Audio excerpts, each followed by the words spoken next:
Championship for next year's 24 Hours of Le Mans 2027. Seems very weird to be talking about that, but it will be with us far sooner than you think. We just caught a sight of two safety car drivers, Pedro Cachero and Yannick Dalmas, sandwiching Frédéric Luquin of Le Mans Event Management. And Pierre Fillon is here as well as the president of the Automobile Club de l'Ouest to see the opening round of the European segment of ACO Rules Racing. 4.6 kilometres around this place. It's not a huge amount of gradient change, but it is there when you look more carefully. 14 corners, and some of them are incredibly punishing on tyres. That is why for the GTs, we are going to see the hard tyre being used, and perhaps for the final time, the hard Goodyear tyre. I was referring to the possibility of hard tyres in LMP2, but they don't exist. You can only use the medium in LMP2 this year. What about qualifying, though, to set the grid yesterday? Because it was 4 segments of 15-minute qualifying sessions. The LMGT3 is heading out first, and great to see that the TF Sport Corvette got to the front just as it did across the piece last year. TF Sport are defending champions. 2 of their 3 drivers have changed, but they've retained Charlie Eastwood, Alec Udell, and the qualifying driver Blake McDonald. He set a 1:42.352. That was marginally faster than fellow American Matthew Kurzajewski in the Proton Competition Porsche, celebrating 75 years of Porsche motorsport. But Abdullah Ali Al-Khalifi in the Team Qatar Iron Lynx Mercedes makes it 2 years in a row where an AMG was on pole position. There have been changes in LMP3. That's the 13 car, which has now been put to the back of the grid after it was discovered post-session that the front splitter was below the specified height. So car 13 has all of its time stripped. It's moved to the back. That promotes the 8 car, the locals, or at least the local driver, to second position, and it was a pole position in the end for Hugo Schwarzer, who continues on from his terrific qualifying form last year in the Michelin Le Mans Cup to post a 1:36.5. Then we moved on to LMP2 Pro-Ams. You must use your bronze driver in qualifying, and John Falb was 3rd fastest in the number 19 Rossa Racing by Virage car. His time a 1:31.4. PJ Hyatt, who started on the front row of the LMP2 Pro-Am grid last year, but a greater margin, so he might have been a bit frustrated that there was a full second between Spike the Dragon, the AO by TF car, and this machine, Duquesne team, but it's a very familiar qualifying driver. He's changed teams to Duquesne, and Giorgio Roda, another pole to his massive record. Finally, LMP2s without the Pro-Am suffix would be unleashed onto the racetrack. Tom Dillman for Inter-Europol competition went 3rd fastest for the 43 car. The 29 Forestier by Panis crew, defending champions, Esteban Masson was 2nd fastest, but Richard De Gera is a real track specialist. And the crucial thing is, there are only 2 drivers in the 34 car.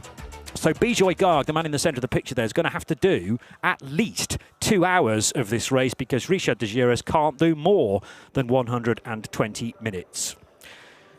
Back to you, Graham, as I take a big gasp of breath, but we can look at some of these GT cars in more detail now. The 5th placed Kessel Racing car, first of all. Well, this is the Kessel Racing 74, one of 2 the Swiss team has got in the race this year, and 74 will be started from 5th on the grid by Andrew Gilbert, the bronze ranked driver, as the grid forms up for what we'll get national anthems in just a couple of minutes. Grandstand is packed, and we'll get more packed as the grid is cleared. Grid walk was very well attended this morning. 4th place on the LMGT3 grid for Racing Spirit Le Mans, their number 59, Aston Martin. It would be Clément Mathieu, their bronze driver, aboard that. Valentino Hazzaclo, who took the win in the Michelin Le Mans Cup GT class last night, will be looking to double up here. We can move forward. This is 3rd place on the grid, number 75. Proton Competition Porsche 911 GT3R. This fantastic commemorative livery for 75 years of Porsche motorsport. Matthew Kurzajewski will be the start driver for Proton and the 75. Then just the front row to go in LMGT3. 2 huge national flags. Well, one national flag more, perhaps more regional flag, with the Spanish and the Catalan flags alongside one another. And here is 1/3 of last year's driver championship winning crew. But as I said, Charlie Eastwood joined by 2 brand new pilots. Blake McDonald comes here with Alec Udell after great success, though, in the Asian Le Mans series. And welcome back Adam Christodoulou to the ELMS as well after something like a 15-year gap. But it was Al Khalifi who did the time in the number 62 car, the Team Qatar by Iron Lynx, and the Mercedes likes it around here after Martin Berry's pole position 12 months ago. Let's pause for the national anthems.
The Liceo Conservatory Foundation performing both the Spanish and the Catalan national anthems, as is very traditional here. And very proud of this portion of northeastern Spain. I was lucky enough to spend a couple of days in Girona before travelling here to Barcelona. Such a friendly city there as well. Figueres nearby, and Barcelona has always welcomed motorsport. Actually, prior to this track being built, because the old Grand Prix circuit around Montjuic Park was absolutely stellar. I've had a chance to walk around there and can only imagine something like an opening lap of a Grand Prix in those days. Yeah, did that back in '92 with the Olympics. We're here, 4th in LMP3. We saw a quick look there at the M Racing car before, but 4th in LMP3. Rinaldi Racing, new look squad, new look car, different car. Rinaldi switched to the Ligier chassis for this season, and it will be Jose Fernandez Cortella to start the car. A quick look at Jamie Chadwick as we move forward on the grid to number 31, 3rd in LMP3 for Racing Spirit Le Mans. Another new livery. Ralph Metry will be the starting driver for this car. Ralph coming back after, I think, about a decade and a half out of sports car racing at this kind of level. Certainly a number of stories similar to that up and down the order. Not necessarily drivers who've been away from motor racing full stop, but have rediscovered the ACO way of doing it, and a 47-car field has certainly helped with that. Second position, promoted to second because of the stripping of times of inter-Europol competitions, number 13, and Henry Kibides, who did the time in the car in number 13, will have to start that car as well, but from 10th position in class. And Team Virage, therefore, Daniel Nogales put the car 3rd initially, now 2nd, and Louis Stern will start that. No change here, R-Race GP, and this is a big story with this crew moving up the ladder within the ACO, Graham. Yes, indeed, and a win yesterday in the Michelin Le Mans Cup, continuing their story there, and they'll be wanting to take that form into the European Le Mans Series here today. Start from pole position after the demotion of the Inter-Europol car overnight. It's a split-up issue. Grid is beginning to clear, and we're about to get a look at the sharp end of this grid and LMP2 Pro-Am and LMP2. Nielsen Racing getting ready to suit up. with 23 cars split across 2 different classes, LMP2 Pro-Am, multi-feature bronze driver, LMP2, silver and gold and platinum aboard those cars, which leaves, by the way, LMGT3 is the largest class this year with 14 cars. Yes. That grandstand getting very full indeed. This is the number 19 car, 14th overall and 3rd LMP2 Pro-Am. Rosser Racing by Virage, with more than a sprinkling of magic from APR involved in this as well. And it will be John Falb suiting up and get ready to go. One to watch, I think, this squad. Well, John set the time yesterday in qualifying because, as you've mentioned, each of the LMP2 Pro-Am field must have a bronze in their lineup. There is at least one platinum allowed as well, only one platinum in the trio. And we have got those in the 3rd column. But yeah, great effort from John, put the car on 3rd position. PJ Hyatt, just as he was last year, 2nd on the grid, but as I say, might be a bit frustrated that it was 0.9 of a second that he lost out on pole by, and maybe at AO by TF they've done a little bit of work on that car to make it quicker. Although, are they that concerned about single lap pace? At the end of the day, we've got to do 4 hours. He will be concerned about the gap, I think, no doubt about it. But it's Giorgio Roderick was in his brand new team for this season. This is the 30 from Duquesne team, shifting from LMP2 to LMP2 Pro-Am. And he'll be joined by Richard Vasseur and Dorian Pan later in the race. But that was a stellar qualifying performance from the Italian. He is desperate to transfer that form in qualifying that's thoroughly proven into race wins, though, and that's been something that's been pretty short of in the last 2 or 3 years. 5th overall, Algarve Pro Racing's 25 car. Matt Kaiser, we can see aboard the car. And this team just keeps finding ways to win in all sorts of competition in LMP2. This side of the Atlantic or the other, or indeed in Asia, where they've got a record-breaking number of titles now to their name. Portuguese flagged, but run very capably by Sam and Stu Cox, husband and wife. 4th overall, seen Jamie Chadwick, and Jamie will be, I believe, aboard the car. There she is. Valeria Rincella will join her with Lawrence Hurt. This is the Genesis Magna Racing Trajectory Programme car. Jamie carries over alongside her test and development roles with the hypercar team from the South Korean manufacturer. 3rd overall for the 43 car, and Kuba Shumagovsky with Tom Dillman and Nick Yellowly. That's quite the squad. And this is another team, Johnny Palmer, that just keeps finding ways to win. And also potentially signing new talent as well. There's not actually been a great deal of change in the 43 car lineup. Kuba Śmiechowski is obviously the ever-present. It's basically his team. Tom Dillman and Nick Yellowly retained for another season. But Dillman only fast enough to be 3rd yesterday. There was no restriction on which driver you could use during qualifying. It's interesting for me that Dillman was selected. I'm sure we'll see Nick Yellowly behind the wheel of that car on a Saturday, though, before the season is out. 2nd fastest for a rebranded Panis racing crew, but they are effectively the defending champions, but the sponsor this year is Forestier Racing by Panis.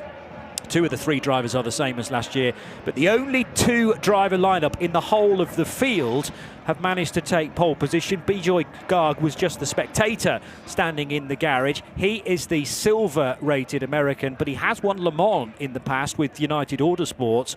Rishad Dejeras is a track specialist here at Barcelona, though. Topped free practice 2 this weekend. He was on pole position last year, and he's done it again. So back-to-back seasons for being quickest, and in different teams. It will be Albert Fabrega, the Formula 1 presenter and content creator, to wave the green flag. And there will be 2 green flag rolling laps in order to get cars, well, mainly tyres and brakes as well, up to temperature, because the track doesn't narrow as such into turn 1, but really you can get through 2 abreast just about, but there has to be some understanding. And it wasn't that long ago, it was that last night actually, that we tried to get 40 odd cars through there for the Michelin Le Mans Cup, and that didn't go so well, Graham, after contact between the 3rd and the 4th place cars. No, it was suboptimal, I think it's fair to say. The performance of the field through the first section here, and it can be quite tricky. So we'll be looking to see just exactly how clean a start we can get here. Grid is now clearing, cars are firing up.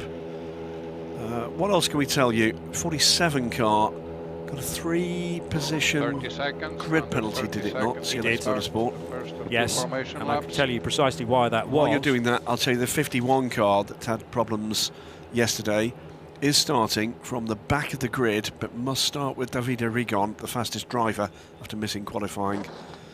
Unfortunate clash with the P2 car for Charlie Samani caused that issue.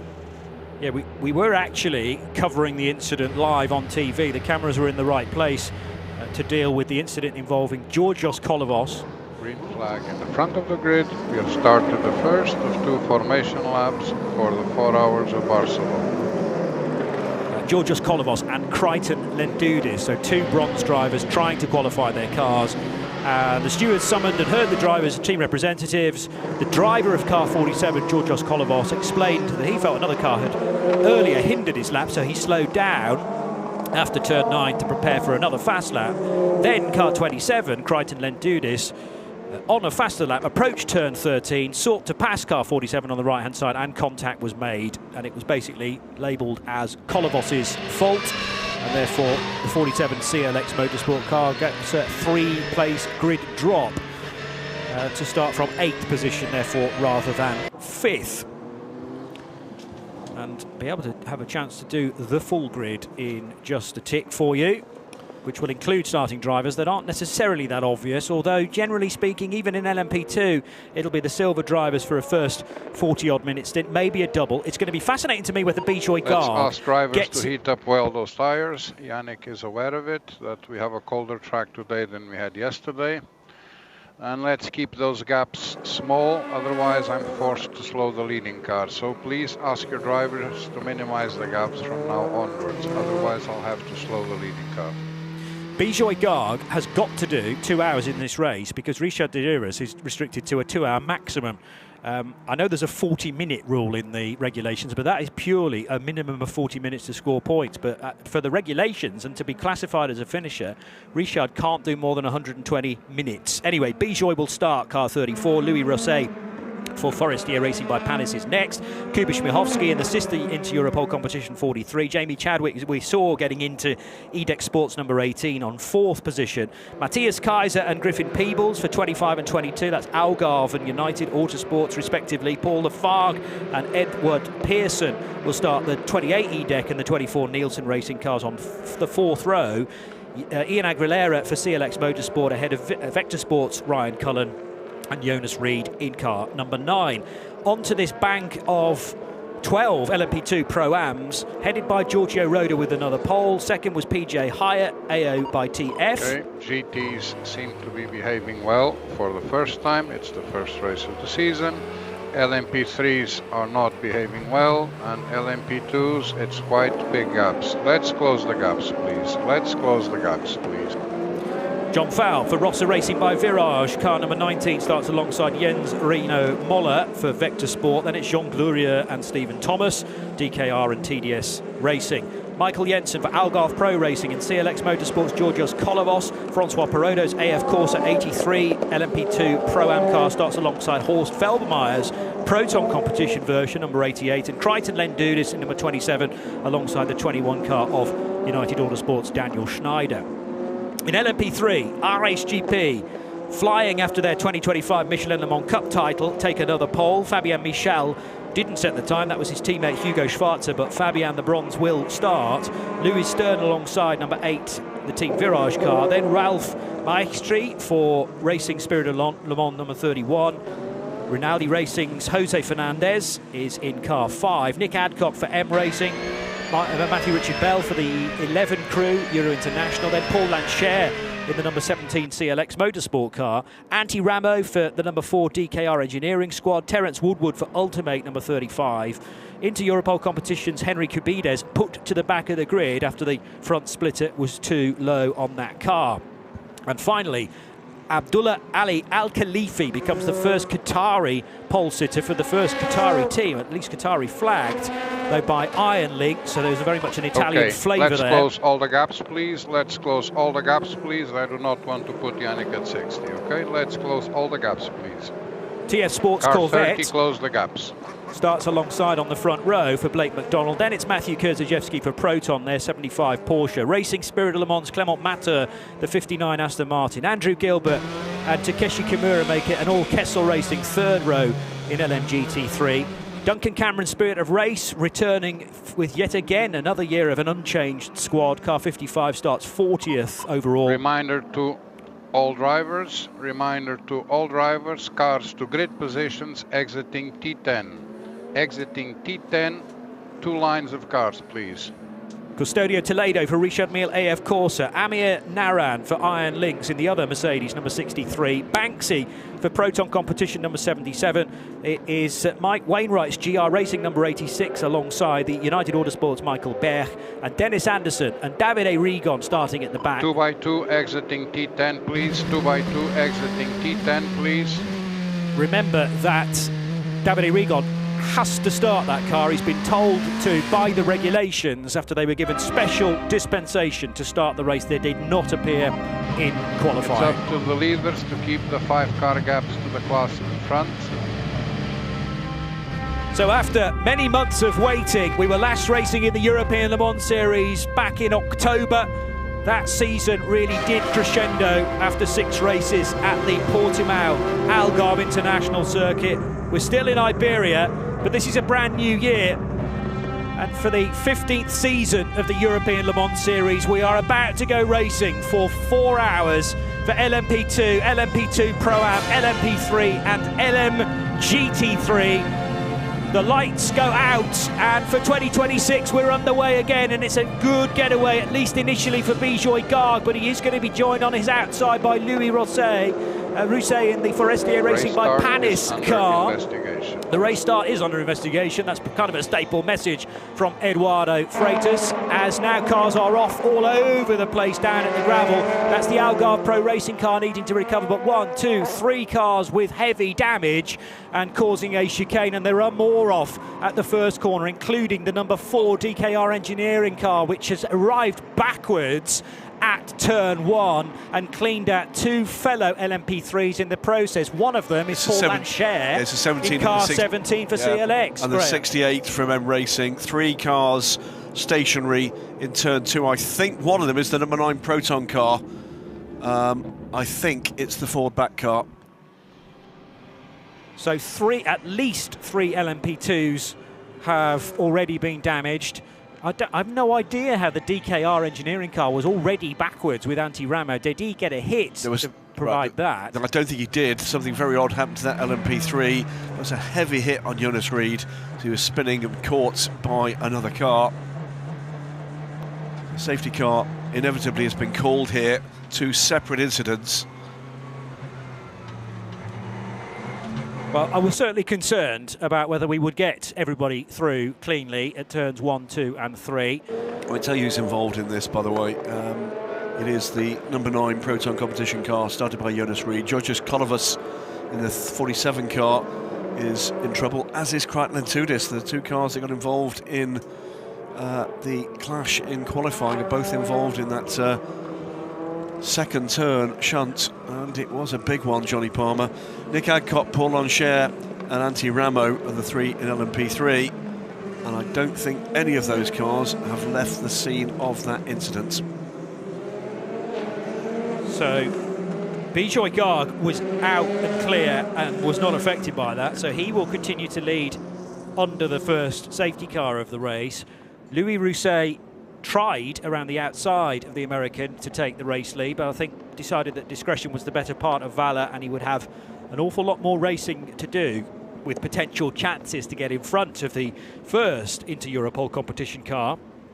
Kuba Śmiechowski, who started the 43 car, is in third, ahead of Matthias Kaiser for Algarve Pro Racing. So that was not the Algarve car that was affected, it was the sister machine, as you, I think, have mentioned. Yeah.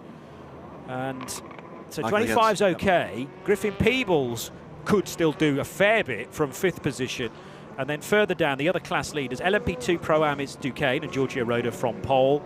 And the RHGP, Fabien Michal, hung on to the lead, as did Abdullah Ali Al-Khalifi in his team Qatar by Iron Lynx machine. So amazingly, even though there was that kind of bomb burst right in the middle of the track, we haven't altered anybody as the class leaders from their pole position starting places. No, we haven't. So cars are following the safety car through that incident site. This is the number 4 car that triggered the incident in LMP3. And it'd be good to see again what happened there. It was very, very odd. Also on pit lane, by the way, Blake McDonald in the TF's car. Well, here's the drone shot coming into turn 1. The LMP2, let's call it action, started rather later, but there was a lock-up in the middle of the pack. Triggered by the number 9 car, but who? Yeah. And then hit very hard indeed, I think, by Crichton Lentudis. So 3 P2 cars involved in that. And looking again, I think it was a CLX car that had the major hit. So do we get to see Antti Ramo from this angle? No, we don't. And in fact, it's a red flag. I'm not surprised. Flag now, but that won't stop the clock ticking down. So this will still count towards the race distance. But yeah, that was a full-on T-bone, and then he got hit again. The 47 car of Georgios Kolovos. I just think he was braking and he was on the curb. I think that's what's happened with Antti Ramo. He's gone wide. He braked on the curb, and I could then see in the pack, by the way, there was a clash with the Corvette. Who's this on board with?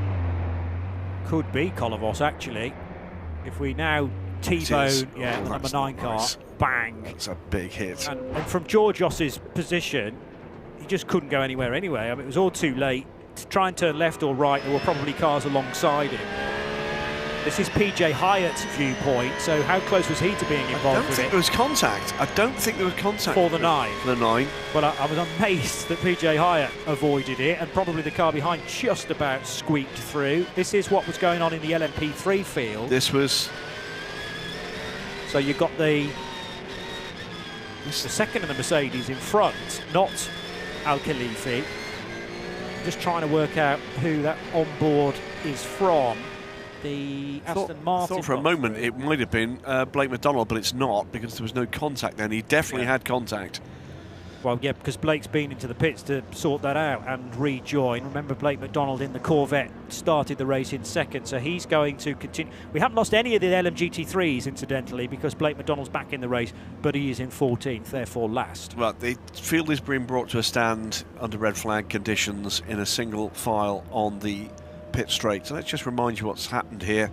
2 separate incidents in corners 1 and 2. The first of them triggered by some kind of issue for Jonas Reed, sent that car turning around, was then collected hard by the 47 CLX Motorsport car of Georgios Kolovos, and a further hard impact on that car from Crichton Lentudis and the following 27 Nielsen racing car. At about the same time, Antti Ramo seemed to lose control under braking. I think he was on the curbs coming down into turn 1 in the number 8 Decar Engineering Ligier, and that then collected, unfortunately for CLX Motorsport, another of their cars, Paul Encher, in the 17 and the 68 of Nick Adcock. So none of those 3 cars, well, one I think has just moved. Decar Engineering is on pit lane. Managed to come back. Was that Paul Encher driving away? It certainly looked like an LMP3 car, because there was a collection of P3s in the gravel at turn 1, and then further around, yeah, it is Paul Encher. Further around, that was the P2 incident, which accounted, I think, entirely for LMP2s. And one of those damaged LMP3 cars is at least going again. Gravel all over the place, and one of the rear bullets, the cheese wedges, is well out of alignment, but at least it's still connected to the car, so they can attempt to fix that, but it will need to be fixed in order for the car to remain legal for the rest of the race. Dragging on the rear wheel as well there. But this will have been called. They will have been getting information from the intervention teams as to what was required on site, and clearly the extent of the incident site and the intervention required, Eduardo Freitas has taken the decision to red flag this race. We'll wait for race control to give us further information. I mean, it just gives the marshals the best opportunity to tend to the drivers. Drivers are the key thing, making sure that everybody involved in this incident is okay and the extraction of the drivers is done as safely and efficiently as possible. Then you start to recover the cars, potentially sweep up the track as well of debris and any gravel that has ended up on the racetrack. What you can't do under a red flag is do much to the cars, not that you'd need to because they're full of fuel and we're at the very start of the stint. But what we will probably find now, depending on how long this red flag lasts for, is that driver times will be adjusted very slightly now because we've lost at least 5 minutes of the race, and if it ends up being 15 or 20 minutes, then clearly pro rata, each of the drive time minimums and in some case maximums are going to have to be adjusted with a simple percentage calculation. So I'm going to have to look out on the Alcamel website for the adjusted drive time document. It's fairly simple for the 3 driver lineups in LMP2, as in regardless of driver grading, bronze, silver, platinum or gold or platinum, all you have to do is a minimum of 1 hour to be okay to be classified at the end of the race. What's more complicated is the pole sitting and currently leading car, because there is a maximum there, as I've described for Richard de Geras, for gold or platinum drivers joined by a silver, and we only have one of those cars in this year's race, a maximum of 2 hours together with the minimum of 1 hour, which still stands. So that is definitely something for Inter-Europol to be thinking about. However, as I say, there will be some adjustment to those drive times now. So Bijoy Garg will be thinking, well, I don't actually have to drive for the full 2 hours now, shouldn't have to. He is in the car right now, and the team members with their red armbands are at least allowed onto the grid to speak to their drivers, and then the main reason they're there is to make sure that the cars restart okay. So they've all got battery packs and the necessary equipment to make sure that the cars fire back into life. The message from race control, very sensibly, they will be allowing tyre changes before resuming, and that's because these cars have driven through 2 incident sites. Yeah. And tiny bits of carbon fibre can do catastrophic things to tyres. Mechanics now being allowed to join each of these cars. There will be a nominated person from each team allowed to do that. And recovery underway. And it will be, as I say, 2 things here, Johnny. It's recovery of the cars to the track if they can, to flatbeds if they can't, but also any medical intervention that was needed. And with impacts of that sort of nature, not a surprise if care was being taken getting drivers out of cars. Now, I don't know this for a fact, but I am assuming that if you can change tyres, then effectively the tyres you started the race on are not in your allocation anymore. So you effectively get a brand new set now to be included in, and there has been a tweak in the number of tyres you can use over the winter period. It's no longer 12, it's actually 14 now, so 3.5 sets to provide 2 Joker tyres each weekend. But I can't think that they're going to be taking these tyres off everybody and saying, right, well, that's 4 of your 14. They'll be saying, forget about those. We'll give you a new set, and imagine that those were the tyres that you started the race on. We'll tell you the race control is telling us an estimated restart for this race at 12:27. That's in, what is that, 15 minutes' time. Now on your screens, so we'll keep you posted if that changes at all. So the order as described in LMP2 is Bijoy Garg for Inter-Europol competition, Forestier Racing by Panis in second, Kuba Śmiechowski in third. But let's have a word with that Panis driver, with Steph Wentworth. Yes, I am joined by Louis Rousset, driver of the number 29 Forestier by Panis. Louis, quite a good start from you. It looked like you had a lot of pace off the line. Will you be able to replicate that at the next restart? The car felt very good. I know that I have very good teammates. I have to do no mistake, and if I do no mistake, I'm sure that my teammates will do the job too. So I'm confident, and we'll see what's going on.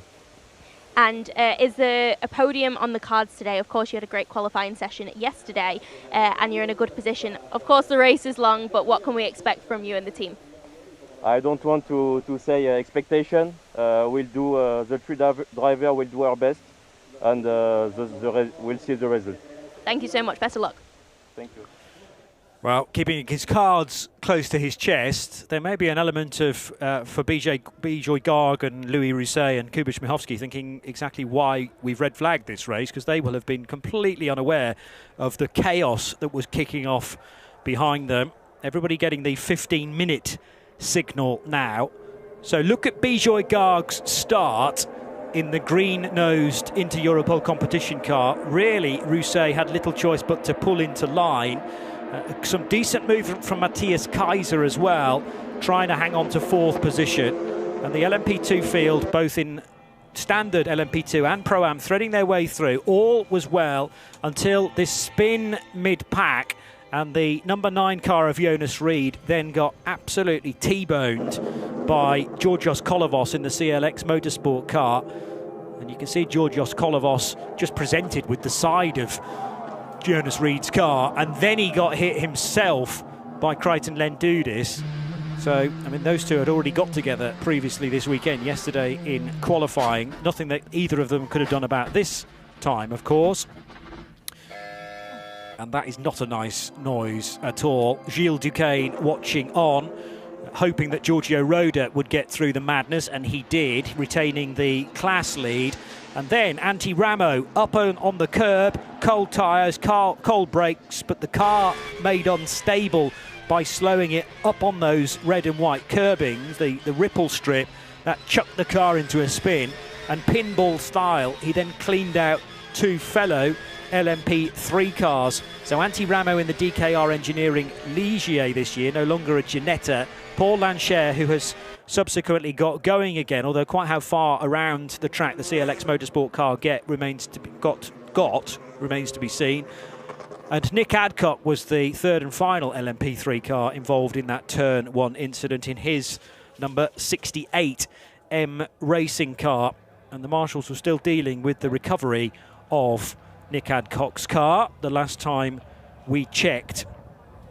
But clearly the priority is making sure that the drivers involved are okay. The initial suggestion is that they are conscious, drivers are conscious, but just making sure that everything is done to the letter of the law to prevent any further injury. I will say that the medical centre here at Barcelona is absolutely phenomenal. There's so much modern equipment in there, and the paramedics will have been ready to go as soon as we were on the way and racing, because of course that's the most likely time that a big shunt like that could happen.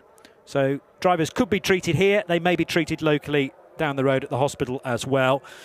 This does provide us a chance to catch up with more drivers, though. Here's Steph. Joined on the grid here by PJ Hyatt, driver of the number 99 AO by TF and reigning champion here in the European Le Mans Series. An unchanged driver lineup and an unchanged team. Does that give you a lot of stability coming into the new season? Yeah, for sure. We know who we are. We know the car. We know the driver lineup. So it's like putting on an old shoe that just fits perfectly. And it's always a pleasure to have you back in this championship. What do you love so much about racing here in LMP2 Pro-Am? As we can see, you're having your tyres changed. Yeah, I love the format. I love the tracks that we race on in the ELMS. It's an absolute pleasure coming over here and racing with this team and racing with these guys. Right, we hope to get you back out there soon. Thank you so much. Thanks. PJ Hyatt, a wave from Spike the Dragon. He rides that car. He doesn't sit inside it and hangs on for grim life, frankly, but does it so well. And the AO by TF crew have championships in their recent memory. Yeah, just a quick look at the team car, by the way. That's the just a quick look at Blake McDonald with the Corvette, and on the right-hand side of that car, the dive planes have indeed gone. So there was contact, as we said a little earlier, in that furore through turn 1 in the aftermath of the LMP3 incident that's been causing some concerns. DKR Engineering's number 4 car is still on pit lane, by the way. No news of whether or not we're going to see that car rejoining. We've seen the number 9 from Proton Competition and the 47, I believe, being recovered to, and there indeed is the 27. So I think we've seen the last. There's the 47 top of your screen. Very heavy damage to the front of that car. So I think we've seen the last of all 3 of those, unfortunately. But Paul Lancher certainly was attempting to get his number 17 car back to pit lane. I think there's rather more damage to the 68. To quite a hit to the back of the car from my memory of the incident. Yeah, Paul's just, he hasn't triggered the second sector timing loop, which concerns me. And that, I mean, that might be just a quirk of the red flag in that the timing system doesn't work as it would do under the green flag conditions. But yeah, the end of the first sector, or indeed the end of the first sector, I've not seen Paul through that either. More damage, this time for an That's Aston 86. 86 No, it's 86 car. GR. Oh, the Ferrari. Yep. Yeah, okay, so GR Ferrari of Mike Wainwright. And here is a chance to catch up with Matthew Richard Bell. I am joined by Matthew Richard Bell, driver of the number 11 Euro International. It's been a while since we've seen you. Welcome back to the paddock. Thank you very much. Chaotic start to the race, of course. We're under red flag, but it must be good to be getting back in the car in this championship. Yeah, I mean, first of all, I hope everyone's okay in the accident. It's never good to see a red flag. But no, obviously, I'm loving being back in the new car. I like the colour pink. Suits me, I think. So yeah, no, I'm looking forward to it. And like I say, hopefully everyone's okay and we can get racing again. Of course, and we're at the start of the season, so it is a lot to think about your expectations over the course of the whole season. But what do you hope to get out of this year? I don't want to come second again, so obviously I want to win. But it's the first round. I think everyone's got to find their feet. There's new teams, new drivers on the grid. Obviously our race are very fast. So let's just settle and ask me the same question again later in the year. All right, I'll come back to you. Best of luck today. Thank you. Thank you.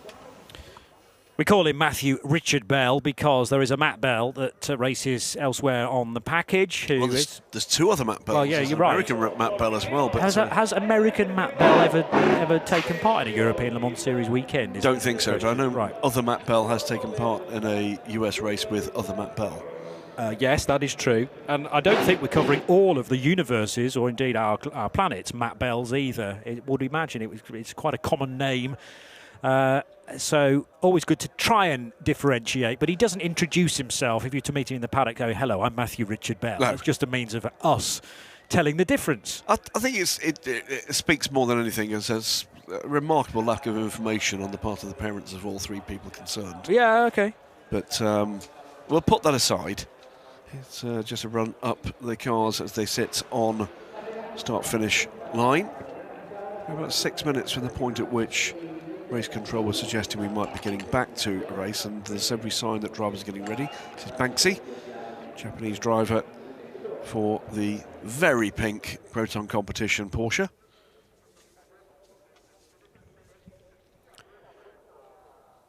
And again, I would imagine Banksy's got a few other names, but he reveals them to very few people. Where actually the UK's version of Banksy, the graffiti artist, although he's globally known, to be honest, his cover's been blown, I think, in the last few months, with lots of people saying we know who he is, whereas the Banksy in the ELMS, far more mysterious. Aren't they rotters? Just, come on, can we have some mystery in our lives? Well, he's had he's created a lot of mystery for many, many years, so and that relies on the fact that anybody's actually got it right, of course.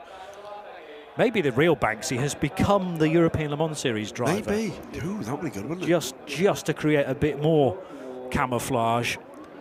Been very impressed with this gentleman, though. Abdul Al-Khalifi. Abdullah Ali Al-Khalifi, who I know from many seasons racing in races like the 24 Hours of Dubai, and he also competed in a 12-hour race at Sepang last year, not the Asian Le Mans Series, although was he in the Asian Le Mans Series races as well? He was in the Asian Le Mans Series this year, right. In a AMG, put the car on pole for a couple of races, a historic moment for his nation, of course. And he's done the same here. Yeah. Extraordinary performance from him and his one-lap pace. But coming out of actually a lot of one-make Porsche racing, so adjusting still to the front-engined Mercedes. But certainly that appears to have been an accomplishment he's taking well in his stride, because he took a comfortable pole position yesterday, and an impressive one as well. I say comfortable, it was a 10th or so. But nevertheless, the Mercedes does appear to fit nicely here at the Circuit de Barcelona, Catalunya, because Martin Berry in a similar machine was on pole position last year too. It doesn't lack for pace, the old girl. His final year, it would seem, in full-time frontline performance for Mercedes LMG. Well, we talked about Abdel Al Khalifi, and Steph is down with the Qatari driver right now. Indeed I am. He is the driver of the number 62 Iron Lynx. It's great to chat to you. You had a fantastic qualifying session yesterday. Yeah, we struggled to push 2 sets, so I'm happy that we got to get the fastest lap by the end.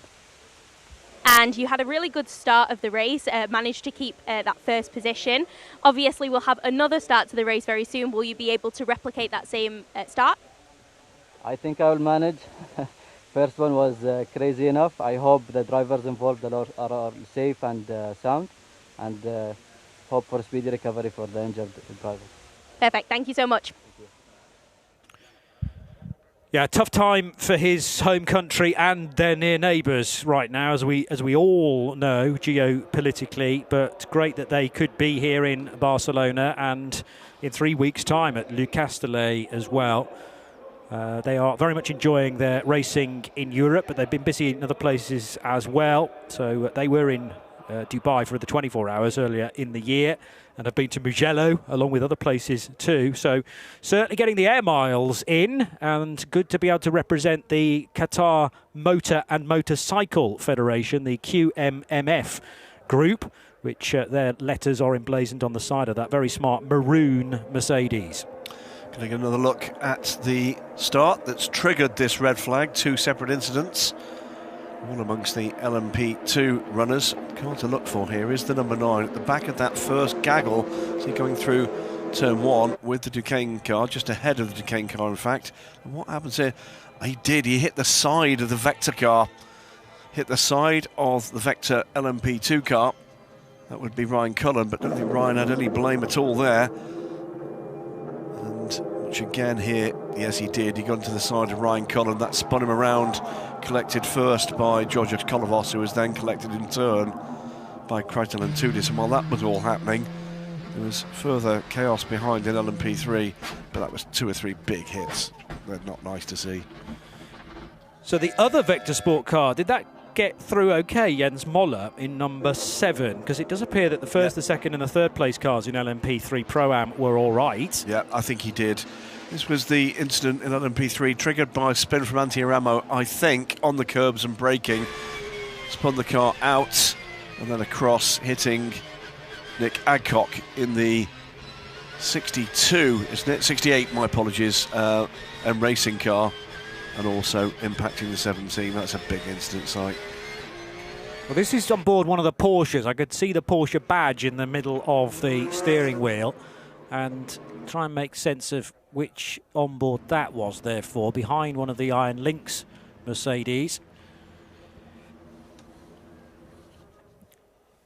So this is back to live pictures now, where everybody had been given the 15-minute warning not so long ago, but that could well have been extended in actual fact. I just wonder whether that onboard that followed the Mercedes through of Amir Naran was Dennis Anderson's high-class racing number 54 Porsche. Nevertheless, tyres have been called, and as I say, the Goodyear tyres for the GTs and the LMP2 Pro-Ams and LMP2s are permitted to be changed, as are the Michelins on the LMP3s. And there are different tyre allocations to worry about. But as I say, it's worth pointing out that the change from last season to this is that you now get, rather than 3 sets of tyres, 12 individual tyres, it's 14. So there are 3 plus 2 spares in LMP2 and LMP2 Pro-Am. It's not an issue in the GT class because there's no limitation on tyres across the weekend, and in LMP3 you actually get 4 sets of tyres. But again, I think the starting tyres for all of the cars are effectively null and void in the allocation, and we start with a brand new set. So it's a good job. Goodyear and Michelin will have bought plenty of spares. We've got a message that car 3 must give back a position to car 14. That is the DK Engineering LMP2 car must give a place back to Stephen Thomas in the 14, the TDS racing car. I think we're going to get this race extended, by the way. I don't think we're going to lose out on track time. We'll wait to get that confirmed, but every indication is that we're going to see this race extended to its full running time or very close to it. So the patience of everybody online, watching their TV sets and in particular here trackside, I think is going to be rewarded. Keep you posted with that once we get back and running. Yes, there is enough wiggle room in the schedule for that to happen, because the race, a 12 p.m. start, due to finish at 4 p.m. originally. We actually were racing until after 8 o'clock, beyond 8 o'clock last night. Might be a slightly stricter curfew on a Sunday here at Barcelona, because although we're not in the city centre, we are near a fair bit of the urban sprawl of the Barcelona city. So noise will have to be thought about, but yeah, as I say, probably can run for an extra hour beyond the 4 o'clock original finish time if necessary. And we've actually only got 25 minutes or so to bolt onto this. The 1 minute board being displayed to everybody then to get engines fired up again. And that is the reason why one team member was permitted initially to head to each of their cars to ensure that the engines would fire into life successfully. So on brand new sets of tyres, without hopefully the concern of any niggly punctures heading into this stint. And it will also mean that the drive times will not have to be altered as well, which saves any complication from a stewarding point of view. 30 seconds to go. And thank you for your patience, whether you're sitting at home in your front room or whether you're sitting here at the racetrack, maybe in the top deck of the grandstand with a superb view of the Barcelona circuit. The remaining cars, and there are still plenty of them, seeing as we started with so many in the first place, then one or two have dropped by the wayside after two massive crashes, and we will resume right now under the safety car again. Yep. Well done to all concerned. It was, beyond the two incidents, neat and tidily done into a red flag situation. Cars recovered. Car is back where they need to be, whether that be back with the teams or for a quick check over in the medical centre. We'll bring you any news on that as and when we get it. So we're not hearing anything that causes us any major concern at the moment. Heavy impacts, and in any heavy impact, Johnny, as we know, the automatic default is you go for a checkup. Yeah. On what may. So the fact that there were medical staff on site and ambulances and attendants, that's not unusual. So I can tell you that our race clock has readjusted to 3 hours and 55 minutes. Okay, so there is confirmation that the race is extended to take into account the 25 minutes or so of red flag. Again, well done. Just had. It's I think it's something we've seen when they can of late, and I heartily approve. We're here to race. It's a properly elite sport, but we're here to entertain as well. And an endurance race is many things, but what it is most certainly is an investment of time and attention. We'll try and live up to a bit of that. That is, no promises, no promises. Deco engineering. Yeah, not the happy sound at all of a fairly large hammer smacking things back into position. Well, they won't have been allowed to work on the car under the red flag. It would have been parked firmly, so they now are only just able to get stuck into the car. And obviously, well, probably something quite far down on the list, but will need to be looked at eventually, is do those rear cheese wedges, are they still present? Do they still fit on the car? Because they have to be present as per the technical regulations. But unfortunately, as Antti Ramo arrived into turn one, he had rotated through 180 degrees already, and then rearward T-boned a couple of cars himself. Nick Alcott first, and then the 17 got caught up in the accident. 17, by the way, I think is at the back of this grid. Good. I think they've made a way through, but they do have that rear damage. I think we'll need to pit. And they are not on the lead lap anymore either for LMP. No, because everybody came through, didn't they? Once. That's why we had the tyre change. So already a lap down, and if they're going to make a pit stop for repairs, that could get worse. There's the final corner. There's a bit of construction happening in the distance. That's the first time I've spotted that, but maybe more buildings going up, either related to the circuit or nearby facilities. We'll confirm, by the way, 17 is there and on our tracker, so the 17 car has rejoined. Hasn't pitted. I think we'll need to do so.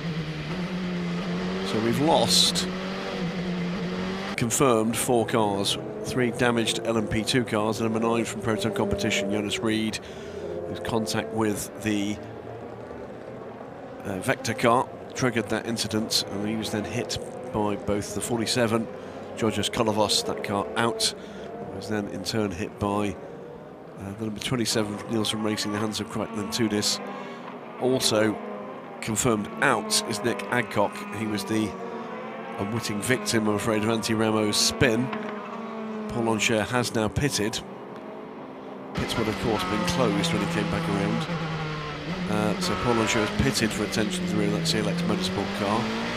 And he is on pit lane together with the number 4 DKR Engineering car. There is the 17. They'll fuel the car. And dollies are ready for that car. It's going into the garage for attention.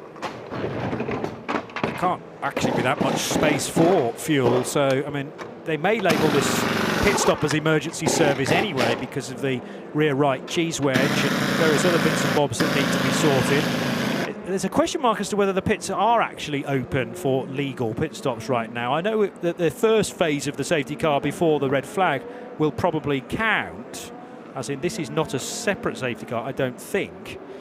But have we quite got to 3 laps completed? No. I don't think we have. So, but they don't really care down. They're lap CLX. down. They're lap down. They're looking at potential for a penalty anyway for this pit stop. I think they believe the time saved is worth it. But so here we go, behind the safety car. 41 cars now behind the safety car. Safety car is coming in this lap, and we're going green flag racing, Johnny. Well, that's the benefit as well of a long red flag, is that all of the track has been tended to. Thank you so much for waiting for the period of time that was necessary, but clearly driver safety, driver situation is the priority, and then clearing the cars.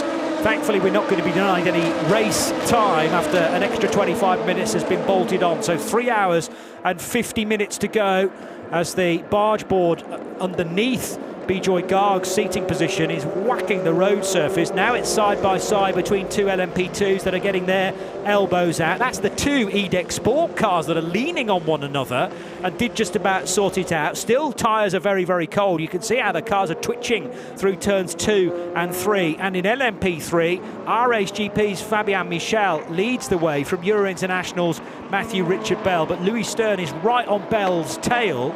Then there's a recovering Francois Perrodo as down the inside of the first of the EDEC Sport cars has a long look, Ian Aguilera for CLX, but he decides to just sit and wait. This is the restart lap after all, with everything still very, very cold, and will take some time to get back into the window. Yeah, calm heads at the moment. Let's hope it stays that way. There's still Bijoy Garg leading this race, but plenty of action, plenty of battles underway, including, as you say, the 2 EDEC Sport cars have found each other in this pack. That switch, by the way, that was told they had to happen between the 3 and the 14 did happen as we went back to safety car. They found one another, but it was more serious than that. They were taking chunks out of one another. You were looking down at your laptop at the time, but they were side by side with contact, the 2 EDEC Sport cars, which is not ideal from a team perspective. And that was Jamie Chadwick making sure that Paul Lafargue did not get in front. But because it was fairly clean level pegging contact, I don't think it will have damaged either car too badly. A tad wide there for the number 8 car of Lewis Stern, and that's going to open the door now for the number 5, 4th position for Jose Fernandez Cartella, as Henry Cabides is heading through the order as well. Now remember, the 13 car is a fast car this weekend, took 2nd place in qualifying yesterday. Cabides had to start the car because he's been the quickest driver all weekend. They wouldn't, on the balance of play, have wanted to put Cabides in at this early stage, but he's making no shortage in the opportunity to gain places in LMP3. Clement Mathieu, meanwhile, is all over our pole sitter, the Team Qatar car of Abdullah Al-Khalifi. Cabides has pitted, in fact, so they're going to switch drivers now. Right. we gain a whole load of places, but Another yeah, car they in want to get the bronze in early as possible. Francois Perroda, by the way, in some trouble here. He's getting the black and orange flag. That car must come in for attention. Having rejoined the back of the LMP2 Pro-Am grid, also in Blake McDonald for a second time in the 33 car. Interestingly, AF Corsa, the 51 car that was permitted to take the start after it could not qualify, too much damage from free practice 2, they haven't elected to get Davide Rigon out of that car yet. Well, he's up to 5th. Yeah, and do you deny yourself good track position to try and get the bronze in for what is still 90 minutes? He says, checking the notes, for bronze, silver and gold or platinum combinations, the bronze has to do an hour and a half.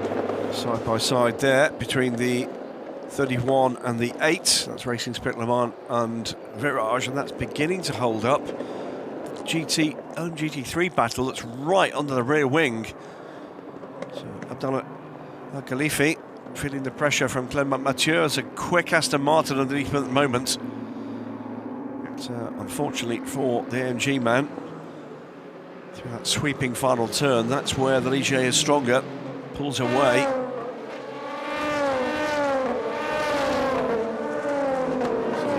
LMP3 from Interpol pulls back out into traffic. That's given an opportunity here for the CLX car to get by the second of the EDEC Sport cars. Ian Aguilera makes it past Paul Lafargue. Just a slight stumble in the traffic that was the Interpol car, which is shown as on pit lane, but it's not. You can see it very clearly. Okay. So that's a timing glitch for that. So you're talking about the LMP3 car of Henry Cabides. Caused a little bit of a stumble for Paul Lafargue, enough to allow Aguilera to get alongside, but it's shown on our timing screen as stationary. Yeah. That is not correct. Yeah, okay. In fact, I think our timing is frozen. Fine, okay, well not fine, but it's useful to know that at the end of the day. 3 hours and 45 minutes, the race clock is correct, and Kuba Śmiechowski versus Griffin Peebles is one to feast our eyes on as Śmiechowski goes wide, in fact, and that will allow Griffin Peebles through. So Śmiechowski has to take to that escape road now, stay to the left-hand side of the two bollards and rejoin. Meanwhile, the 75 Porsche is overtaken by the brilliantly driven Davide Rigon 51 car, remember, from the back of the field, and it is monstering its way up the order. It will be not that long into the future when Rigon leads this race, I would say, because he's up against bronze racing drivers and he's now into 4th place. He is. There's a move on the 43 car. Now, is Cooper in some trouble here? That car did not look like it was up to full speed. Has he got a problem? So, through the field come. Davide Rigon is clearly pushing to the front of this field. That is the aim. He's already past. He's definitely past the 77. So that was Kuba Śmiechowski running wide, and did he take entirely to the escape road? It looks like he was obeying the rules there. I think he's got an issue. I think he may have an issue. Okay. With apologies, we can't tell you against timing, because our timing has frozen. I can tell you he's dropped to 12th position, Śmiechowski, and that is not just him running wide. This is Aguilera going by the other EDEC Sport car, so he's now picked up 2 places and a couple of laps. Ian Aguilera pushing on here. Young man coming through the Ligier European Series and into Michelin Le Mans Cup last year, straight into LMP2 here, and he looks right at home, doesn't he? Up to 5th position then for Ian Aguilera in the CLX Motorsport car. Kuba Śmiechowski is still running. This is not him, this is Bijoy Garg, who leads the race by 2.3 seconds over Louis Rousset still, but Griffin Peebles is on the move in the red visor for the United Autosports car. Griffin changing teams over the winter to the well-established United Autosports in LMP2 though, and now into pit lane from Pro-Am is Francois Perroda in car number 83, and hearing from Steph Wentworth that he's also missing the legality panel on the back of the car as well. Well, that should be just a rear clip change for the AF Corsa car, so that's obviously a car that also got caught up in the melee that brought out the red flag. damage to the front right, we're hearing from Steph as well. Lots of good speed from all of the LMGT3s right now, so the bronzes are getting more and more used to this set of tyres. They will probably throw this set of hard Goodyear tyres in the bin at the end, because you can just keep replenishing. There's no limit on allocation in the GT category, but we're seeing best laps of the race so far for Banksy in the 77 Porsche, for Custodio Toledo, for Mike Wainwright, for Amir Naran as well. But the LMGT3 field is still led by Abdullah Al-Khalifi in his number 62 AMG. He's got a second difference now on Clement Matter, but Davide Rigon's up to third position. Yeah, and pressurising second place in LMGT3 as we watch this battle in LMP2. It's the released 83 car. In amongst, here's the new look for FIA Racing by Panis, and then the familiar look of United Autosports 22. Griffin Peebles, this is going to be a name we're going to be talking about a lot, I think, this season, Johnny. This young man impressed mightily, burst onto the scene in LMP3, helping Breton Racing to a title in the Asia Le Mans series. Side by side here with the second place, Aston Martin makes that easy. Davide Rigon is going to be all over that AMG very quickly indeed, isn't he? So they have taken the opportunity. Choose attack. 100%, and you know, they wouldn't have chosen to be in this position, clearly, with the damage that needed to be repaired after free practice 2. This is how Davide got underneath Clement Matter at turn 13, and then the drag race out of the penultimate corner, throwing the car at turn 14, Rigon, and despite the tighter line was able to get good speed out of that corner down the long straight. And yes, that's real estate between Al-Khalifi and Davide Rigon is going to be eaten up very quickly by the chasing Italian. Battle here between the 25 and the 37, Algar Pro Racing and CLX Motorsports. So 10 laps done for Inter-Europol competitions Bijoy Garg. He has a 2.7 second lead over the Forestier Racing by Panis Louis Rousset.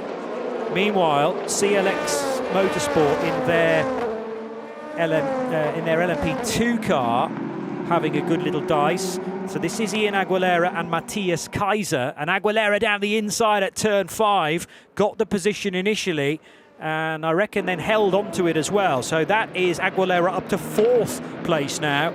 This is where the fun really starts, because the LMP2s are starting to catch the tail enders in GT, and with Louis Rousset going to the high side now of that GT Ferrari number 74 from Kessel.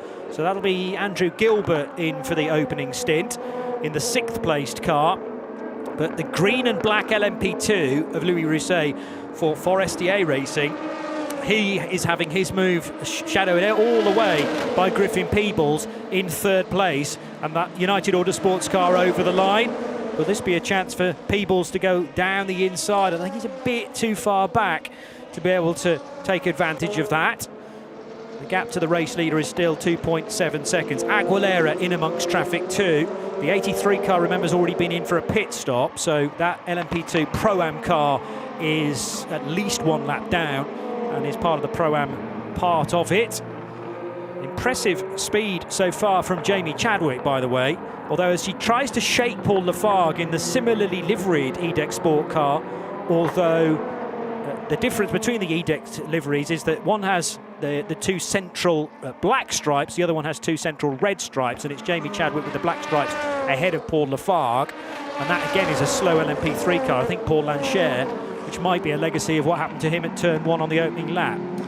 Just a quick message from Steph on pit lane, just a hint of a couple of spots of rain, but just a couple of spots of rain at this point, nothing to be concerned about at this stage. Frenetic pace at the front, all sorts of movements between cars in class and between classes. The 2 EDEC cars again doing battle with each other. Jamie Chadwick, oh, she's almost joined alongside by Paul Lafargue, and in fact Lafargue now to the high side, but there's no way through because of Banksy's Porsche just up ahead, so he's surely going to have to get out of the throttle and hit each other again. That's for the 2nd time in this stint. taking chunks out of one another once more. That'll be an interesting chat between Jamie and Paul when they both get out of their cars, but Chadwick keeps the place just about, and they're fanning out further behind as well. 2-3 wide there too. There's the recovering AF Corsa car, one of the Nielsen cars, and the Vector Sports number 10. Ryan Cullen, I think, started that car, didn't he? Yes, he did. So Vector Sport currently in 9th position, but Giorgio Roda, as the leader in LMP2 Pro-Am for Duquesne, is not that far away either in car number 30. He is in 10th position. Yeah, there he is, in fact, creeping into shot with PJ Hyatt. Close quarters. The E-Deck freight train arrives at turn 5. Clement Mateur has waved goodbye to Davide Rigon, although Rigon, according to my records, is still not quite ahead of Abdullah Al-Khalifi. Clement Mateur, a bit of heads-up driving there, peering into the mirrors to allow a very quick LMP2 car through at turns 7 and 8.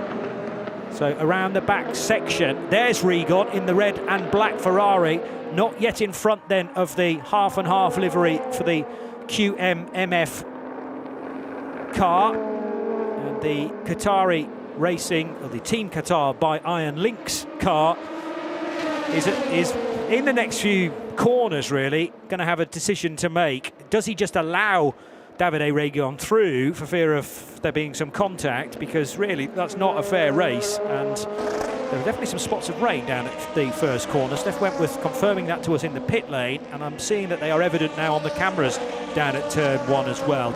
Maybe just some psychological rain, as Mike Jordan used to call it, not necessarily affecting the grip levels down at the track. There's the change in LMGT3. Rigon on the brakes a little later than Al-Khalifi, and I don't think Al-Khalifi wanted to fight that, to be honest, because there'll be plenty of bronze time for that 51 Ferrari later on. He'll be getting instruction from the team, and they would have basically said, don't make it easy, but don't risk the car. And that's exactly what he's done. Look at the gap now to Clement Mateur, though, because Al-Khalifi has had an absolutely stellar start to this race. He's been really impressive. Behind, it's bunching up again between Giorgio Roda and PJ Hyatt. Hyatt's right with him, you know, so whereas there was a 0.9 of a second gap in qualifying yesterday, the American is certainly giving the Italian, oh so dominant in qualifying for the last number of seasons, he's not allowing him to have all his own way. As Bijoy Garg and Griffin Peebles, that gap starting to come down. So Peebles did get ahead of Louis Rousset, and we're looking at I was about to say 0.7 of a second gap, but it's actually now down to half a second. Bijoy Garg to second place Griffin Peebles, and they have checked out from Louis Rousset, who's much further down on the start-finish straight, and there they are side by side in LMP2 Pro-Am. Hyatt to the inside line, and out in the dust and the gravel is Giorgio Roda, but he's kept hold of the lead just about. That was coming through turn 13.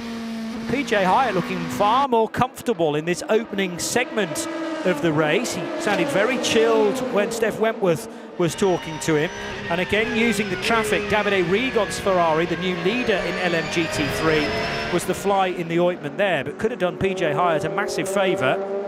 There again are the spots of rain on the camera lens at turn 1, but I can really only see them down on that camera itself. So very, very localised rain. And I can't imagine any teams will be thinking about any sort of tyre change. The difficult thing is there are no intermediates again this year. You're either on the slick tyre or the wet tyre. 2, though, to the pit lane, and they are the 50 Ferrari. Drive-through penalties by the sounds of things. And if they were issued earlier on, I've instantly forgotten them. But Custodia Toledo and Amir Naran are those 2 cars in question. As here's the fight for the race lead again. Griffin Peebles, I had a feeling he might not be wasting too much time to try and take the race lead. And Bijoy Garg in the colours of Inter-Europol competition up against one of his former teams actually in United Autosports. Cars 29, 50, 63 and 77 all being given drive-through penalties for not respecting the starting procedures, so presumably being out of position at the start of the race, therefore. So that will be the first year racing by Panis car, 63 That is the Iron Lynx, that's the orange car, isn't it? 77 is the Banksy Porsche. I've completely forgotten the other one. 50. Which has just come in. Yeah. The track is declared wet officially now, so that means that's more of a point of, from the statistical point of view, housekeeping, if you like, that legally you can now put wet weather tyres on any of the cars. The team manager of car 23 is now being summoned to race control. That's the United Autosports McLaren that Michael Berg started, with Garnet Patterson and Wayne Boyd to come. But lead change. Griffin Peebles is still second. I thought for a moment he was in front then, as I caught sight of the close-up of number 22, but he's still just tucked in behind Bijoy Garg. What happened a moment or two ago for Giorgio Roda in the black and green Duquesne car? He went to the outside of Francois Perrodo, and I don't think there was anything to worry about there, no. So everybody got through, but Perrodo is no longer on the lead lap in LMP2 Pro-Am. That might have been the case for some time, unfortunately. Not been the ideal start for sure for that AF Corsa LMP2 car. Now here's maybe a bit of inter-team tactics, because Griffin Peebles is attempting to lap the LMP3 from inter-Europol competition. But there, he actually made it relatively easy there for the chasing car to get through. Inter-Europol's LMP3 car is being driven at the moment by Alexander Bukatsov, car number 13. So that was the driver change that we were talking about. The team had to start with Henry Cabides, the Colombian who did the qualifying yesterday, and he's the quickest driver in that car. But now the bronze Alexander Bukatsov has taken it over. We get a quick look at a radar screen which shows there is rain in the area. Which direction and how quickly and how much remains to be seen. But teams are getting wet weather tyres ready and in the garages. Timing is back. Oh, splendid. You would never have known, I hope. I was trying, you were working frantically to get that going again. I was attempting just to read our graphics tower on the left-hand side of the shot, plus a bit of extra timing here and there that I could pick up on, but it's always nice to look across and see that 16 laps have been completed, and yes, that is the correct amount for you. 30 minutes pretty much up now. Guard lead, but with Griffin Peebles right behind him. Good start to both of these drivers. Bijoy Garg, remember, a Le Mans winner with United Autosports back in the day. And Griffin Peebles, becoming man aboard this 22 car. He's had a very impressive start to this race. Ian Aguilera, another standout performer here. Well, we said the lead up to this season, Johnny, there were going to be some new names emerging. It's a different feel to this European Le Mans Series grid this year. And so it is proving. The ladder is in readily apparent operation again. Sports McLaren unwittingly just slight delay there to the sister car battling for the overall lead. Battle here in LMP2 Pro-Am. It's Vector Sport, DKR and the Rossa Racing Virage car. These three battling at the moment for third place. Stephen Thomas, Jens Moller and Jean Glorio. The trio aboard those cars. 14, Stephen Thomas pushing on.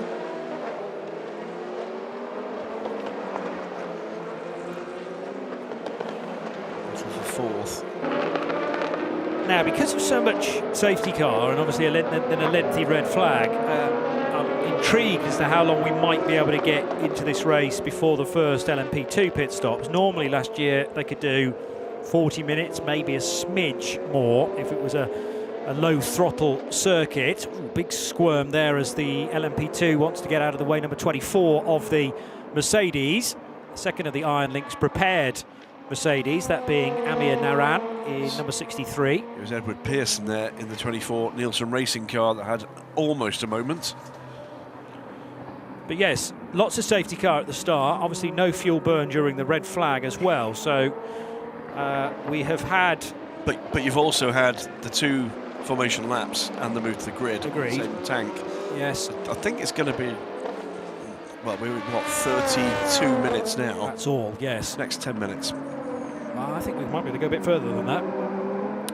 I could see this being a 50-minute opening stint. Now, I look at the time gone in the race, and that's nearly an hour, actually, because we did start on time at midday, but 25 minutes or so of that was denied us because of the red flag. Still absolutely nose to tail for the two leaders. Bijoy Garg's doing a good job in just tempering the storm with Griffin Peebles. They have to go to the wrong side of the 55 Ferrari, but that's then good for the right-hander at turn 12.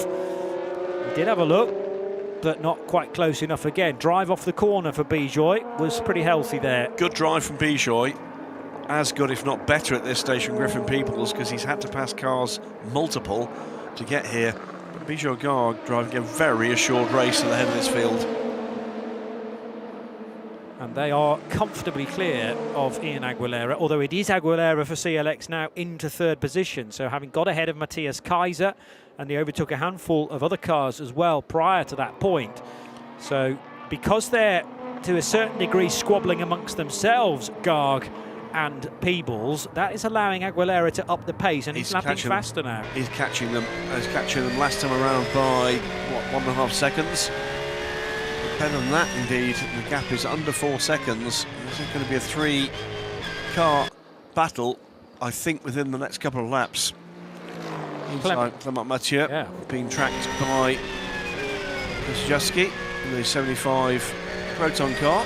Team manager car 29 is being requested at the race director's office. That is the Forestier Racing by Panis Louis Rousset, currently at the tail of the LMP2 field in that car. He's totally dropped off, and I don't really understand why. He must have had a slight mistake somewhere, as now, speaking of which, Banksy runs a bit deep into turn 5 in the number 77 Porsche. Retains the position. I think he'd had a crack but overdid it on Michael Birch. That didn't work, but these two having their own little battle. Indeed was the 29 car ahead of them. Yeah, That's the change. That's the change for the lead. Peebles now in front of Bijoy Garg in a load of traffic. We only caught the tail end of that, but it had been bubbling and looked likely over the next few laps, and finally Peebles is set free by Bijoy Garg. So it was the traffic, it was 2 GT cars, and very late on the brakes goes Peebles. Bijoy Garg just left it too late to show any sort of response. Then the number 75 Proton Competition Porsche was right in the way, not in the way, it needs to go through the corner as well. But an awkward situation for Bijoy Garg. I have to say that was an excellent overtake from Griffin Peebles. Saw the opportunity, was looking to force the minor error. Sort of rehearsed it in the last lap before, didn't he? Pulled the same attempted move, but with the help of traffic managed to get alongside and used the GT car ahead as a bit of a blocker to make good his escape. Cracking stuff. Proper good mixed-class racing. Away goes Peebles. He kind of had to make that move because the problem is Ian Aguilera is catching at speed, and Aguilera will be straight on the tail of Bijoy Garg, looking to prize that opening as well.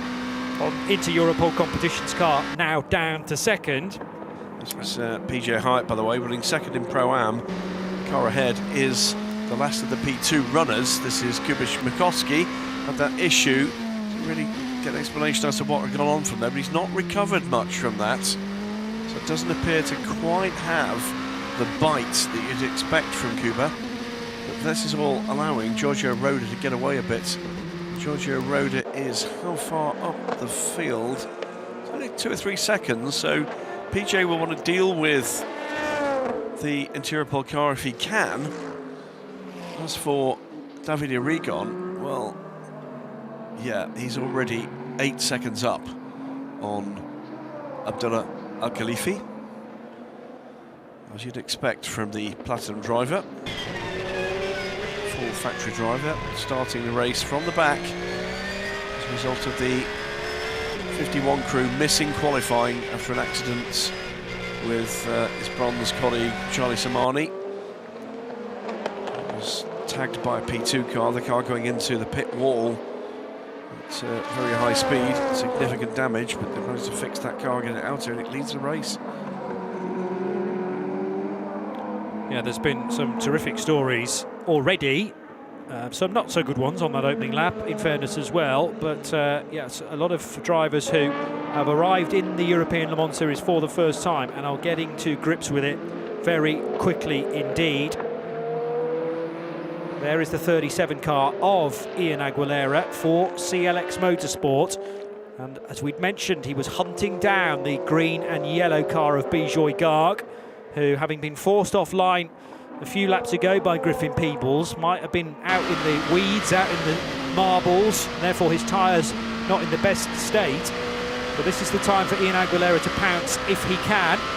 Certainly setting the crosshair on this long start-finish straight. And there might even be an opportunity before the end of this lap to attempt an overtake. Well, watch that battle. Just to tell you that Griffin Peebles has pulled out a 4-second gap already on Bijoy Garg, so he was being bottled up there by the interior pole car. Shows how good a defensive drive Bijoy was putting in place for a couple of laps. More interclass battles. This is the 24 and the 10. That is for 7th position. Edward Pearson in the Nielsen racing car. The white shaded into green at the back with the kind of violet trim, and then the Vector Sport car in the hands of Brian Cullen. Still this battle goes on for, what is that now, 3rd place. Clement Mathieu under pressure from Matt Kozachevsky. Racing Spirit Le Mans Aston Martin, Proton Competition Porsche. Gradually getting used, aren't we, to the new drivers, new teams, new numbers, new colours this year.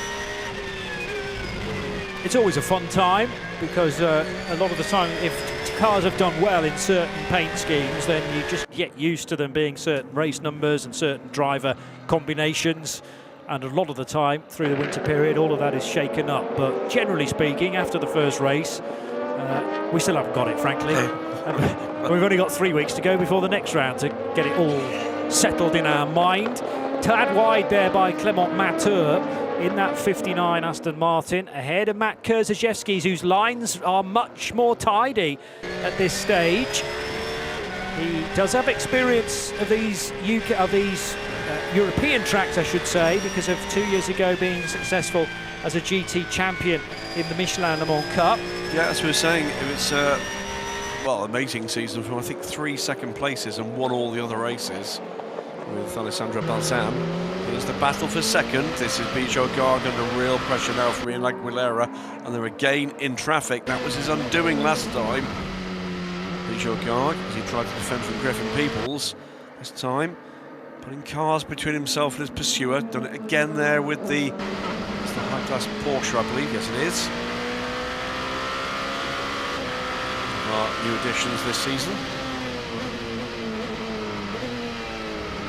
Paul Lancher finding good speed now in what is a hastily repaired CLX car. Blake McDonald likewise. Unfortunately, his opening race in the European Le Mans Series has not gone to plan, and not through anything that he did wrong.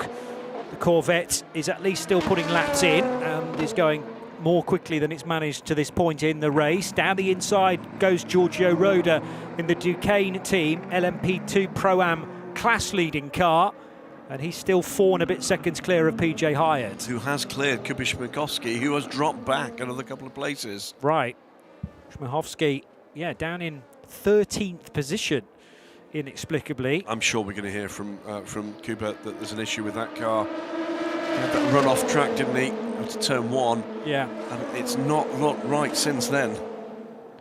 And I don't quite understand why Louis Rousset's pace went off the edge of a cliff as well, having been a long-time second-place runner.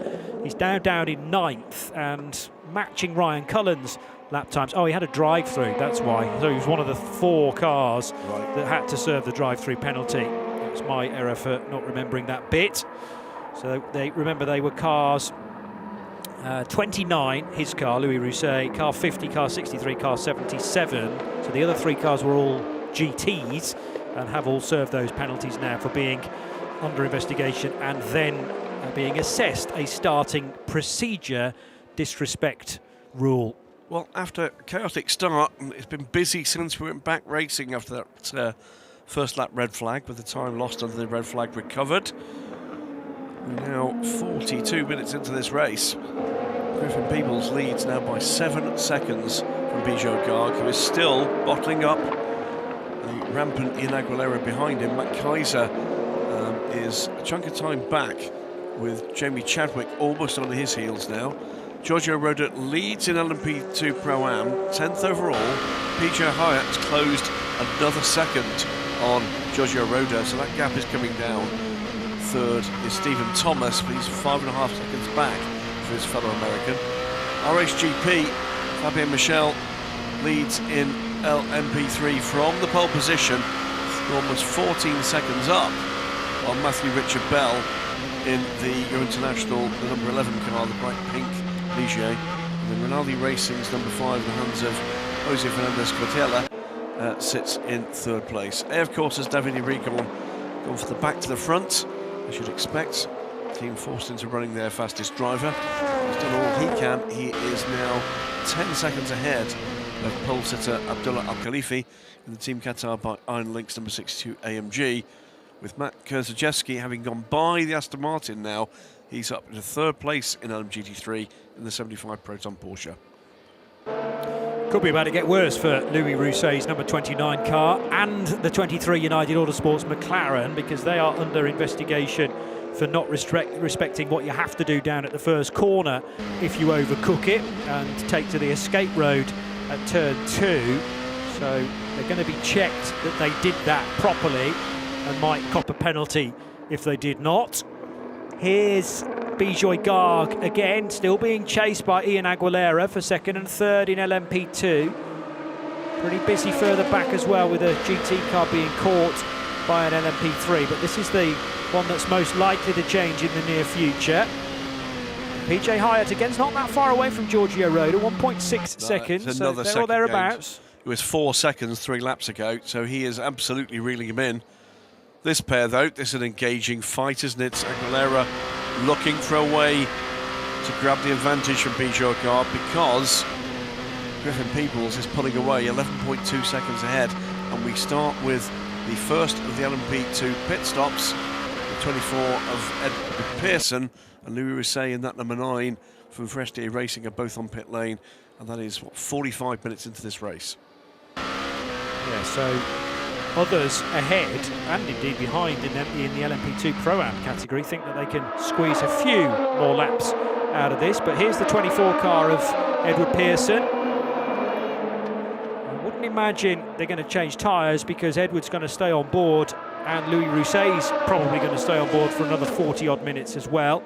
And tyres, although you do get 14 individual tyres, therefore 3.5 sets, you want to try and marry the tyres with the drivers where possible, because they will know how they have been worn over this particular stint. And remember that the tyres were actually allowed to be replenished after the various incidents on lap 1 to avoid any nasty punctures. Here's the number 19 car for John Fowle from 3rd position in LMP2 Pro-Am.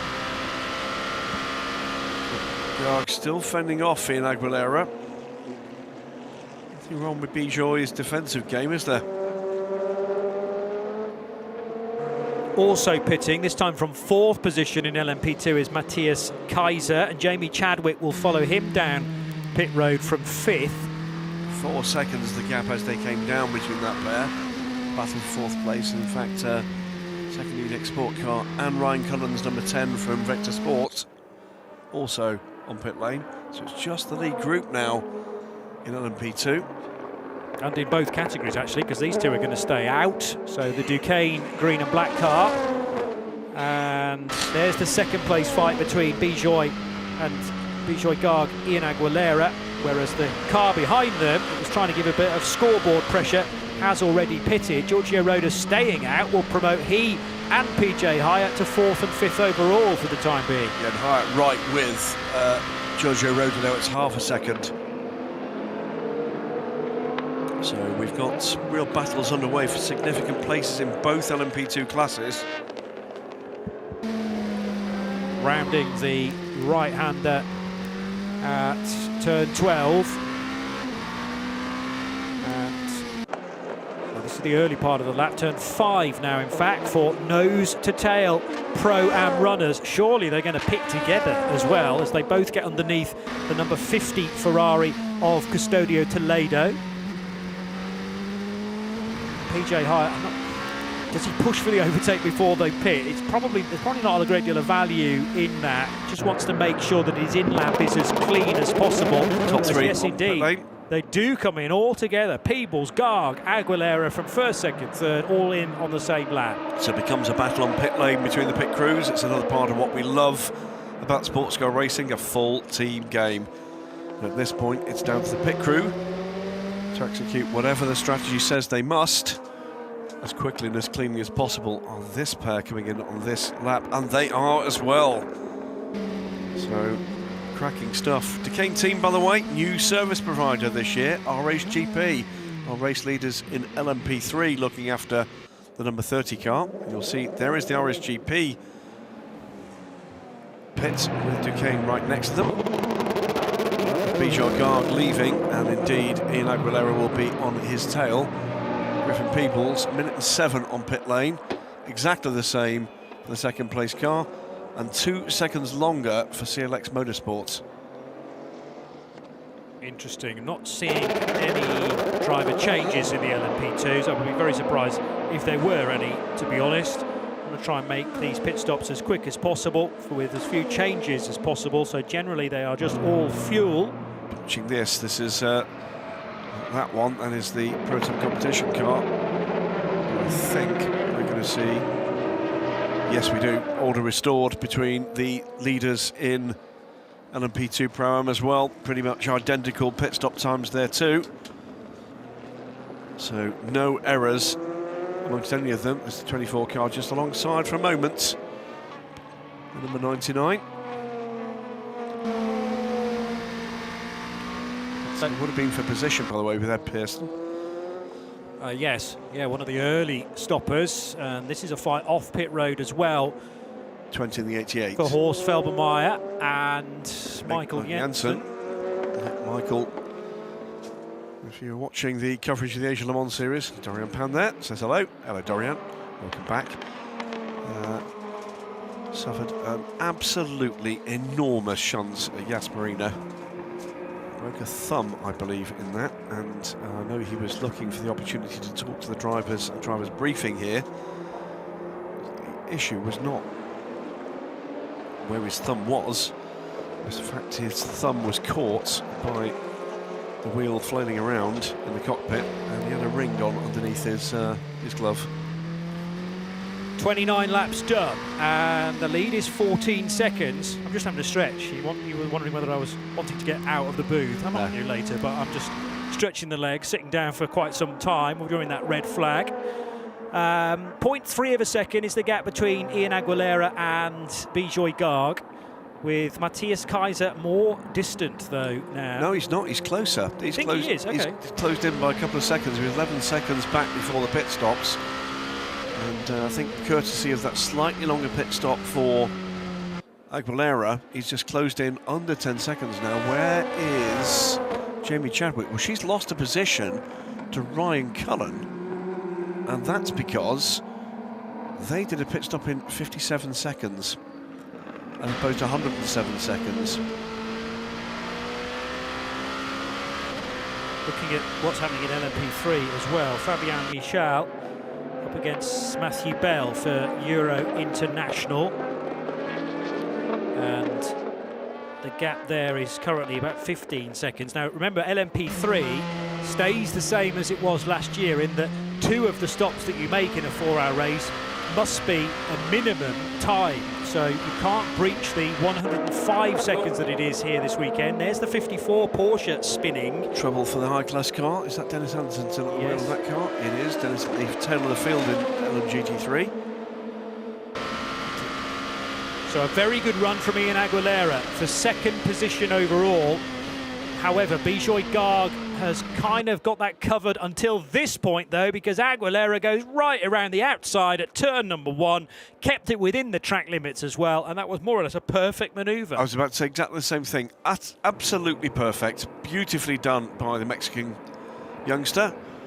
And Bijoy Garg will be left to rue that moment, but I'm not sure there's much you could do about it. We're hearing it was an incident between the 51 of Davide Rigon on the inside. Don't know. But that wasn't for position, that was the lap, That Dennis was the Anderson, lapping. wasn't it? They watched, this is a great angle to watch this. Teed it up, had the better run, up through the outside.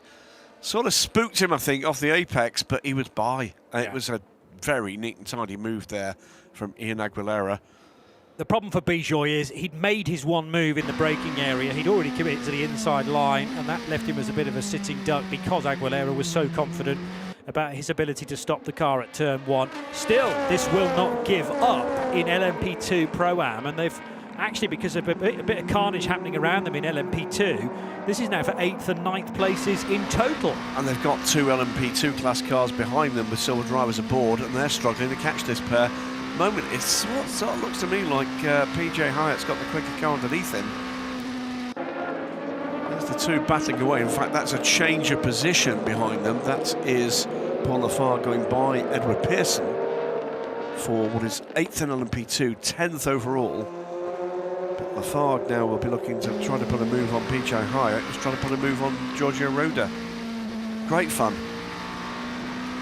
As always, for a European Le Mans Series race, you never quite know where to look next. You have to have 4 pairs of eyes to deal with the 4 different categories because they're all as intense as one another. Fabien Michel somehow has stayed, though, at the front of his field. Actually, for a majority of the categories, 2 of the categories of the 4, we have retained our pole position cars. They being RHGP and Duquesne team, but for sure the Duquesne lead is under pressure again by PJ Hyatt. It was all change in LMGT3 because Davide Rigon had to be put into the 51 Ferrari. However, without that, we would still have Abdullah Al Khalifi leading the class. He's doing a good job in second. His first chance really to see the leader in LMP3, RSGP's Fabien Michel, head of the Euro International number 11 car and the Rinaldi Racing number 5. This is led from the start, our pole sitter, and the gap now up to 14 seconds, with the gap second and third up to 18. So big gaps opening up. There's the 51 car. This is our leader in LMGT3 with Davide Rigon aboard that car. I think, if anything, harassing an LMP2 car into that turn in traffic. 13 seconds ahead now of the Team Qatar Bayern Lynx AMG, but remember, have not burned a single second of their bronze time yet. Michael Burke effectively gets a lap deleted there because of track limits. That's fine in isolation, but if he starts to do that too many times, then penalties can start to work their way in. Paul Lafargue still at the wheel of the second of the EDX Sports cars, and they were a little bit close to some contact there, PJ Hyatt and the red-striped EDX Sport car. This is for position, by the way. This is for 9th place overall, claimed by Paul Lafargue. He's the silver-rated driver. Pulls away now. Previous European Le Mans Series champion, Lafargue Jr. See this again. This was mighty close from Paul Lafargue. Wasn't necessarily once Paul got beyond the halfway point of PJ Hyatt's car. It was more about front left versus rear right of PJ Hyatt's car. So it's over his shoulder. Yeah, side-to-side contact on the fastest bit of the racetrack is never ideal. But they just about got away with it. Now it's Edward Pearson trying to catch PJ. As Paul Lafargue powers on in pursuit of Pro-Am leader Giorgio Roda. Roda has taken the opportunity of that little tussle to pull away a little from this battle. DCAR Engineering Jean Clorio, by the way, is in contact here. Not that far back. What is that? 3 seconds back from PJ Hyatt. Excellent start to his LMP2 campaign. Remember, race and title-winning performances from him with DKR in LMP3. Double yellows, by the way, are out, and it's the 54 car. Again. And that looks like there's been contact. Missing, or at least part of the front bumper is now out of alignment. It was almost an identical moment, wasn't it? Just again, a little nibble on the rear from Clément Mateur, and then the secondary bit of contact, nose to nose, has done the bulk of the damage. Although the front of that Porsche is highly modular, so they'll be able to take off the front left wing if he can get it back, and the front bumper, and hopefully it hasn't done any damage to anything more serious underneath. He is moving, so he's got away from the incident site, so he'll, I'm sure, bring that car back in. Side-by-side contact there between Paul Lafargue and an LMP3 car, it looked like. Let's have a look at this again. Oh, it's the Duquesne car. And then an LMP3 car. So that is him going by Giorgio Roder briefly. Gave the place back, I think. He did. And that's left PJ Hyatt back right with him. Remember, that's all for position. So Paul Lafargue is the awkward meat in the sandwich between the two LMP2 Pro-Am leaders. So Giorgio Roder, a heart-and-mouth moment there, because this car could very easily have spun did it not have such kind of efficient downforce on it, gluing it to the ground. But the problem for Paul Lafargue was he overtook him beyond the bounds of the track, so did need to give that place back again. Yeah. Paul Lafargue driving quite aggressively at the moment. Yeah, I'm not sure. I mean, it's his EDEC family team, but nevertheless, team strategists, team engineers would not have liked necessarily some contact on the first restart lap between he and Jamie Chadwick. It's the high-class Porsche on pit lane. They'll fuel it, they'll put the tyres on it. There will be some bodywork repair to be done on that car. It's the front bumper area and what looked to me like the left-hand rear, the left-hand front wheel cover. As you say, they are modular pieces. Here we go. Is that? I think that's PJ Hyatt through to the lead. He is. Hyatt is through on Giorgio Roder. And Pearson's gone through as well. Questioning here, Johnny, whether or not maybe there might have been some damage here for Giorgio Roder, because he's dropped back. Watch this. This is how it goes. This was the incident between Lafargue and Roder. No, it wasn't. It's a different incident. He ran wide. And that's allowed PJ Hyatt, as he takes the escape road to take advantage through into the lead of LMP2 Pro-Am, grabs 9th place. Through 2 goes Edward Pearson. Giorgio Roder down now and into the clutches, it seems, there of Jean Glorieux for 2nd place. So PJ Hyatt to the lead of LMP2 Pro-Am.